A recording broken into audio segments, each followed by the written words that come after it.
चमक दे जड़े नाबालिका छात्री को बारंबार दुष्कर्म करा जायथिबा अभियोग वीरमित्रपुर थाना रे होईछि।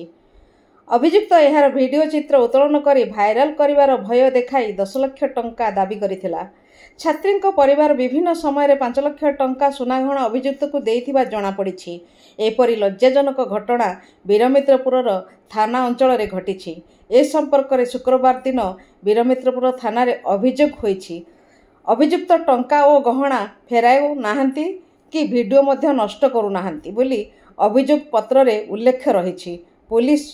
पोस्को धारा समेत विभिन्न दफारे मामला रुजु करी अभियुक्त को गिरफ्त करिछि। 8 तारिख 8 जिले में गोटे रिपोर्ट आसला 30 इयर्स जड़े महिला जी राउरकेला रोते और से गत 2 वर्ष है मोर कुआमुंडा भड़ा रोचे और से गोटे रिपोर्ट देली जे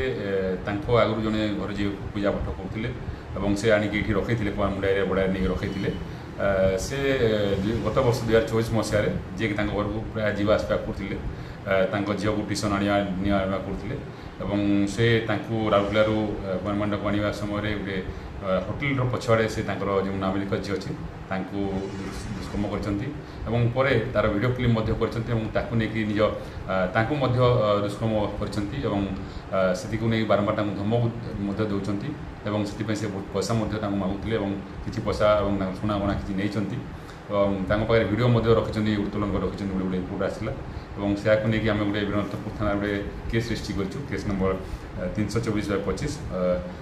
रेप सेक्शन और अन्य पोस्को एक्ट और एट्रोसिटी एक्ट लगी केस तदंत चली से केस तदंत आम जहाँ पाइलु प्राइमेसी पाइलु इन्वेस्टिगेशन आम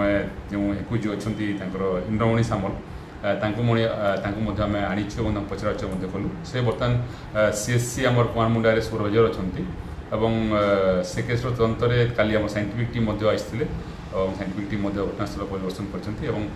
तदंत बहुत रिपोर्ट जना पड़ी से केस आज जो एक्यूज अच्छा इंद्रमणि सामल से आज फरवर्ड होती मेडिकल फरवर्ड कर।